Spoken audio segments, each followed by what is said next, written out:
বিরিয়ানি বানাবো তার জন্য এই যে রেডি মশলা আমি নিয়েছি। এই মশলাটা কিন্তু একদম রেডি করা, এটা রান্না করা একটা মশলা।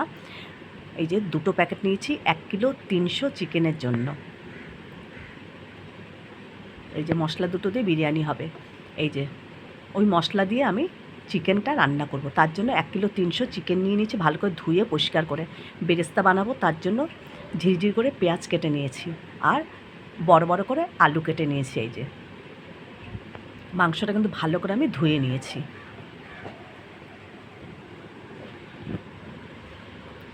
মাংসগুলো একটা সসপ্যানে নিয়ে আমি ওই মশলাগুলো ভালো করে এর মধ্যে দিয়ে ম্যারিনেট করে, এর মধ্যে নুন হলুদ টলুদ কিচ্ছু লাগবে না, পুরো মাংসটায় শুধু মাখিয়ে আমি 2 ঘন্টা রেখে দেব। ভালো করে হাত দিয়ে মাংসটাকে কষলে কষলে মেখে 2 ঘন্টা ঢেকে রেখে দেবো। মাংসটা এমনভাবে কষলে কষলে মাখতে হবে যে মাংস মাখতে মাখতেই যেন অর্ধেক নরম হয়ে যায়। এরকমভাবে মেখে ভালো করে 2 ঘন্টা রেখে দেবো।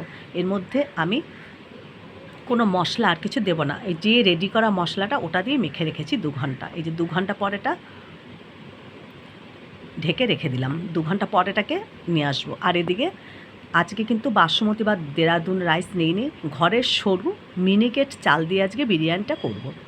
কারণ সবসময় দেখো করতে গেলে কিন্তু আমাদের ঘরের চাল দিয়েও করে খেতে হয়, কে আবার যাবে এখন চাল আনতে। মাংসটা যে ম্যারিনেট করে রেখেছিলাম এটা এবার রান্না করব। তার জন্য কড়াই আগে পেঁয়াজের বেরেস্তাটা করে নেব আর হালকা করে একটু আলুটা ভেজে নেব। বেশ পরিমাণ মতো কড়াইয়ে তেল দিয়ে দিলাম। আর এবার পেঁয়াজগুলো, তেলটা গরম হয়ে গেছে, এবার পেঁয়াজগুলো একটু ছাড়িয়ে ছাড়িয়ে ছাড়িয়ে ছাড়িয়ে ঝিরিঝিরি করে কেটেছি, তাও যখন কড়াইতে দেব একটু হাত দিয়ে যে ঘষে ঘষে দিয়ে দিচ্ছি, তাহলে পেঁয়াজগুলো সব যদি একটা একটা জড়িয়েও থাকে সব ছেড়ে যাবে। এভাবে পেঁয়াজগুলো দিচ্ছি।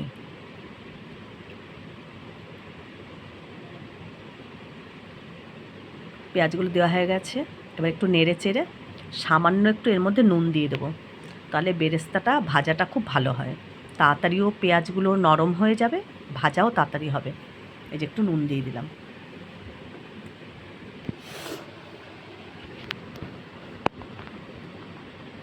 পেঁয়াজটা অনেকটাই কিন্তু মজে এসছে। এদিকে হাঁড়ির মধ্যে আমি এই 800 গ্রামের মতো চাল নিয়ে নিয়েছি। যে পেঁয়াজের বেরেস্তাটা কিন্তু আমার হয়ে গেছে। এবার আমি এটাকে ছেঁকে তুলে নেব। এর থেকে আর ভাজবো না, তাহলে কিন্তু তেতো হয়ে যাবে। এই একদম পারফেক্ট এই ভাজা। এবার ছেঁকে বেরেস্তাটা তুলে নেব। দেখো বেরেস্তাটা ছেঁকে তোলার পরে কিন্তু অনেকটা কড়াইয়ে তেল আছে, এর মধ্যে আমি আলুটা ভেজে নেব।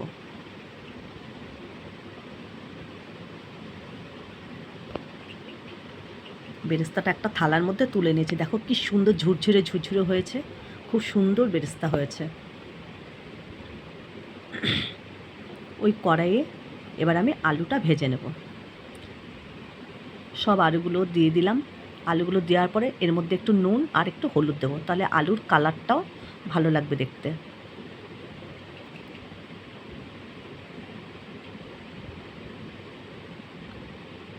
একটা পেঁয়াজের টুকরো ছিল, এর মধ্যে আমি নুন দিয়ে দিলাম আর একটু হলুদ দিয়ে দেবো। এবার হলুদ আর নুনটা ভালো করে আলুর সঙ্গে নাড়িয়ে চাড়িয়ে আলুটাকে ভেজে তুলব। একটু লাল লাল হয়ে গেলে পরে আলুটাকে ভেজে তুলব। আর এদিকে চালটা ভালো করে ধুয়ে নিয়েছি। এক পাশে আলু ভাজা হচ্ছে, আরেক পাশে গ্যাসে চালটা বসিয়ে দিলাম। এবার গোটা গরম মশলা দিয়ে দিলাম আর একটা তেজপাতাও দিয়ে দিলাম ছিঁড়ে। নুনটা একটু পরে দেবো, জলটা ফুটে উঠুক তারপর নুনটা দেবো। আর এইদিকে এক বাটি দুধের মধ্যে আমি কেশর, মিঠা আতর, কেওড়ার জল আর গোলাপ জল মিশিয়ে রেডি করে রেখে দিয়েছি। আলুটা কিন্তু সুন্দর ভাজা হয়েছে, আলুর দেখো গায়ে কি সুন্দর রং ধরেছে। আলুগুলো সব তুলে নেব।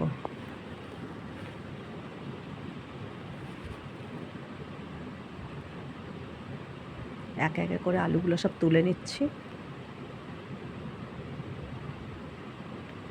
দেখো আলু ভাজার পরেও কতটা তেল রয়েছে, এর মধ্যে একটু গোটা গরম মশলা দিয়ে দিলাম।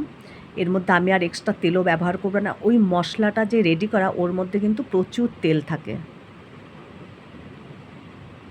এই যে গরম মশলাটা একটু নাড়াচাড়া করে ম্যারিনেট করে রাখা যে মাংসটা এটা দিয়ে দিলাম।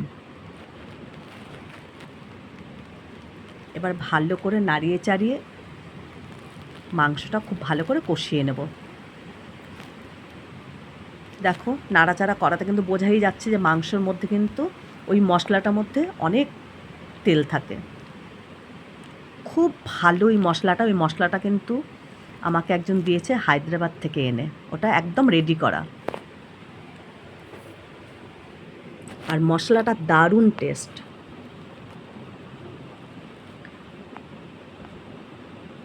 দেখো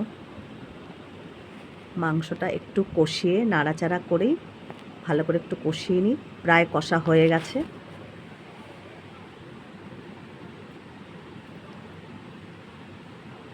মাংসর থেকেও দেখো জল বেরোচ্ছে একটু একটু। মশলার সঙ্গে ভালো করে মাংসটা কষিয়ে তারপর পরিমাণ মতন জল দিয়ে দেবো। এদিকে ভাতটা এখনও ফুটে ওঠেনি, জলটা গরম হয়ে গেছে। এই যে জল দিয়ে দিলাম পরিমাণ মতন। আলু আর মাংসটা সিদ্ধ হলেই মাংসটা নামিয়ে নেব। এই যে ভাতটা কিন্তু আমার ফুটে উঠেছে, এর মধ্যে এবার নুন দিয়ে দেবো। দেখো চালটা একদম সরু চালের মিনিকেট।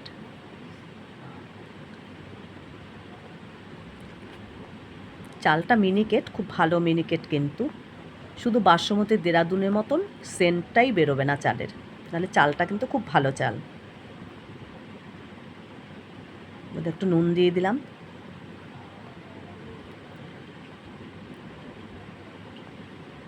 অনেকেই ভাতের মধ্যে কিন্তু একটু রিফাইন্ড অয়েলও দেয়, আমি কিন্তু তা দিইনি, নুন আর গোটা গরম মশলাই দিয়েছি। দেখো চালগুলো কি সরু সরু। প্রায় ভাতটা হয়ে এসছে, আরেকটু ফুটলেই ভাতটাও নামিয়ে নেবো। দেখো মাংস কিন্তু একদম রেডি, গ্যাসটা আমি অফ করে দিয়েছি। মাংসটা হয়ে গেছে। দেখো কি সুন্দর রং। আমি তো কোনো ঘরের মশলা এর মধ্যে দিইনি, শুধু রেডি করা মশলাটাই দিয়েছি। এই যে ভাতটাও হয়ে গেছে, নামিয়ে নিয়েছি, একদম ঝরঝরে ভাত। এবার দম দেবার পালা, সব কিছু পার্ট বাই পার্ট করে তারপর গ্যাসে দম দেবো বিরিয়ানিটাকে। দেখো ওপর থেকে তেলগুলো সব তুলে নিচ্ছি, ঝোলের সঙ্গে তেলটাও বেশি তুলছে। এই যে মশলার কিন্তু কোনো ছিবড়ে এর মধ্যে পাওয়া যায় না, এই মশলাটার মধ্যে একদম মিহি। দেখো সব তেল, কোনো মশলার কাত কিন্তু এর মধ্যে পাওয়াই যায় না, এত সুন্দর করে মশলাটা তৈরি করা। এবার এর মধ্যে কিছুটা এই যে মশলা তেল দেওয়া তুলে নিলাম, সামান্য ঝোল সমেত। এবার এর মধ্যে মাংসগুলো তুলে সাজিয়ে নেব।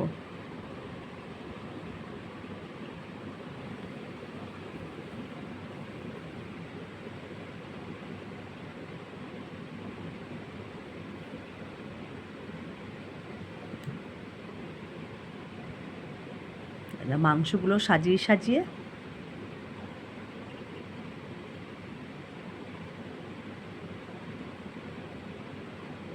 মাংসগুলো এইভাবে সাজিয়ে তারপরে উপর থেকে ভাতটা ভালো করে ছড়িয়ে ছড়িয়ে এর মধ্যে ঢেলে দেবো। এর মধ্যে দু একটা আলুও দিয়ে দিচ্ছি।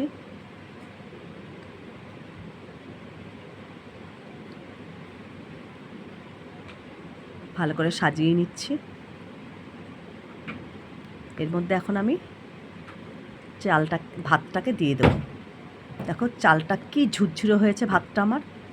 এবার এই যে হাতা দিয়ে একটু ছড়িয়ে দিচ্ছি।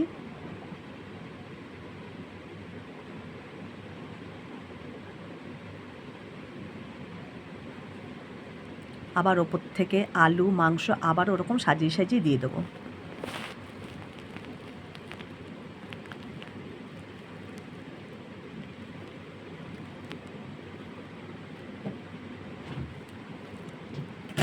এই যে মাংস আলু উপর থেকে আবার একটু তেল হ্যাঁ এগুলো দিয়ে দিলাম, ঝোলের সঙ্গে যে তেল এগুলো দিয়ে দিলাম। এবার উপর থেকে পেঁয়াজের বেরেস্তাটা দিয়ে দিলাম, যে ভালো করে বেরেস্তাটা চতুর্দিকে ছড়িয়ে দিলাম।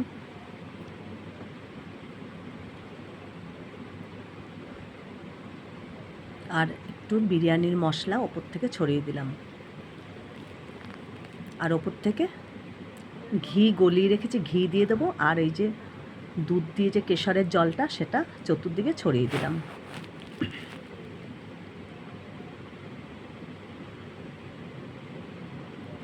ওপর দিয়ে ঘি দিয়ে দিচ্ছি। এর উপরে আবার ভাতের একটা লেয়ার দিয়ে দেবো। হাত দিয়ে একটু ভালো করে ভাতটাকে চতুর্দিকে ছড়িয়ে দেবো।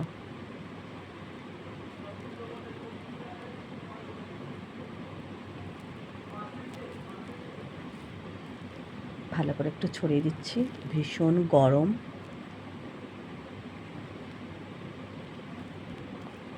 এর উপরে আবারও একটু তেল ওই যে ঝোলের সঙ্গে যে তেলটা ছিল সেটা আবার উপর দিয়ে একটু দিয়ে দিলাম, তাহলে রঙটা খুব ভালো আসবে। আবারও উপর দিয়ে আলু মাংস সব দিয়ে সাজিয়ে পেঁয়াজের বেরেস্তা আবার দিয়ে দেবো।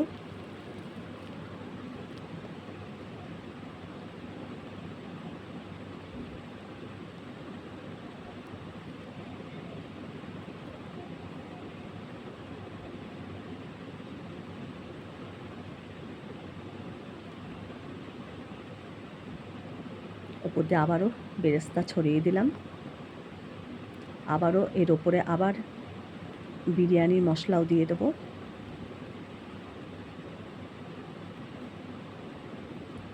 বিরিয়ানির মশলাটা আবার চতুর্দিক দিয়ে দিলাম, এই যে। আর উপর দিয়ে আবারও একটু ঘি দিয়ে দেবো, আর ওই কেশর মেশানো দুধের সেইটা মিশ্রণটা আবার দিয়ে দিলাম। ওটা আবার হাত দিয়ে ছড়িয়ে দিলাম যাতে চতুর্দিক ভালো করে মিশে যায়। আর উপর দিয়ে বাকি ঘিটুকু যে ছিল সেটুকু চতুর্দিকে ছড়িয়ে দিলাম। সব কিছু দেওয়া হয়ে গেল আমার। এবার বড় একটা হাঁড়িটা কিন্তু আমার অনেক বড় একটা প্লেট দিয়ে গ্যাসে তাওয়া বসিয়ে গ্যাসটাকে হাই ফ্লেমে 10 মিনিট এটা হতে দেবো। তারপরে একদম লো ফ্লেমে আঁচটা রেখে দেবো। তাহলে আমার বিরিয়ানি কিন্তু রেডি হয়ে যাবে।